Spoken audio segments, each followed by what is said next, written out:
untuk mengetahui maraknya penerbitan sertifikat di laut kali ini kembali ditemukan di perairan Subang, Jawa Barat. Kita langsung membahasnya bersama Harrison Mokodompis, Karohumas Kementerian ATR BPN. Selamat siang Bang Harrison.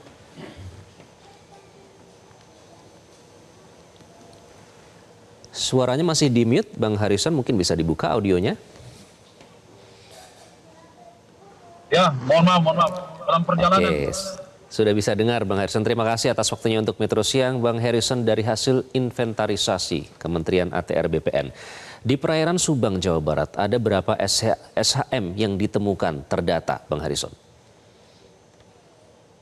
Kalau ini Subang atau Sumeneb nih? Kalau Subang kan sudah selesai tuh pembahasan pembatalannya. Oke. Saya Sudah tidak dibatalkan menghitung semua. kalau yang di Subang, tapi status di Subang itu sudah selesai pembatalannya. Ada berapa yang dibatalkan, Bang Harrison?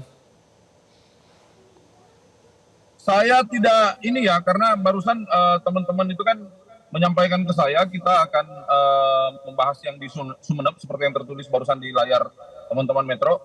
Kalau yang di Subang, kita mengikuti keterangan teman-teman dari kantor pertanahan Subang saja bahwa semua berapapun itu sudah selesai proses pembatalannya.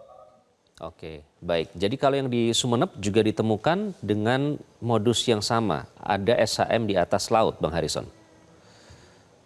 Ya, kalau yang di Sumeneb, untuk informasi awal kita sudah bergerak cepat mencari data, sama seperti yang saya pernah sampaikan pada beberapa waktu lalu, di Kementerian ATR BPN itu verifikasi harus dilakukan dua, fisik dan yuridis. Nah, untuk sementara dari data yang dikumpulkan oleh teman-teman kami di kantor pertanahan Sumeneb dan Kanwil BPN Jawa Timur, ditemukan ada 19 sertifikat. Semuanya itu hak milik dan atas nama perorangan masyarakat.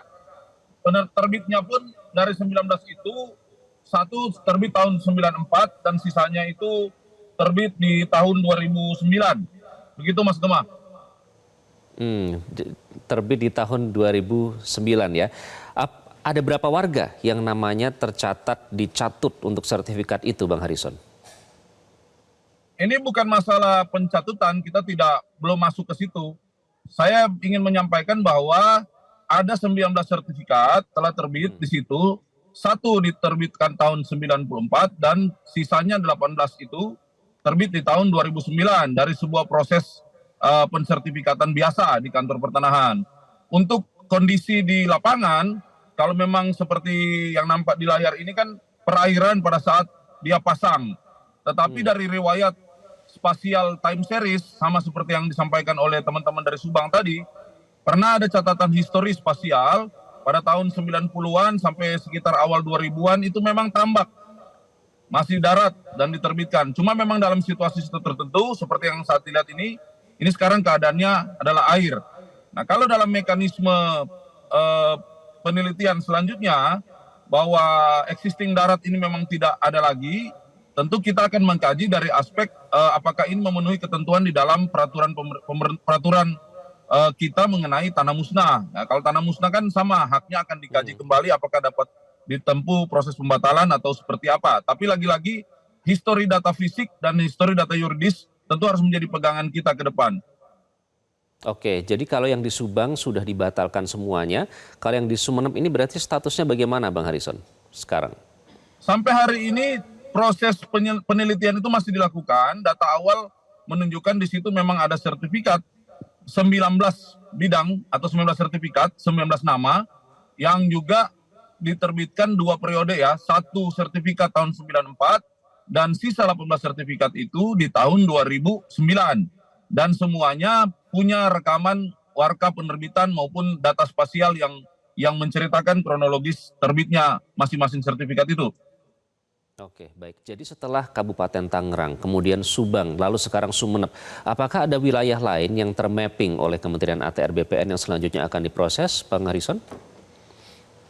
Ya, pertama-tama Mas Gemma dan masyarakat Indonesia yang kami sangat hargai masukan-masukan yang diberikan. Hal ini masyarakat bisa melakukan akses sebenarnya kepada sistem pemetaan yang ada di ATR BPN melalui aplikasi Bumi ATR. Di Bumi ATR itu memang ada informasi yang dibuka untuk umum untuk sama-sama melakukan social control. dalam hal ada peristiwa atau ada bidang-bidang tanah yang diterbitkan di atas wilayah yang tidak semestinya diterbitkan untuk kondisi sekarang, tentu akan ditempuh jalan proses penelitian dan proses verifikasi bagaimana riwayat terbitnya pada saat itu. Tetapi ada juga kondisi di mana pada saat itu telah dilakukan proses pembatalan, misalnya Subang, itu sempat muncul di peta, tapi sekarang karena pembatalan tentu saja sudah tidak muncul di petanya. Kalau di tempat-tempat lain pun hampir sama, karena ada juga seperti di Sidoarjo itu kan, itu abrasi, sertifikat keluar tahun 96, posisi pada saat itu masih daratan, tetapi kemudian dalam proses sekarang hampir 30 tahun, 2 dari 3 sertifikat di Sidoarjo itu mengalami abrasi dan sudah tergenang. Sehingga tentu tidak bisa kita perpanjang lagi kalau memang dia HGB.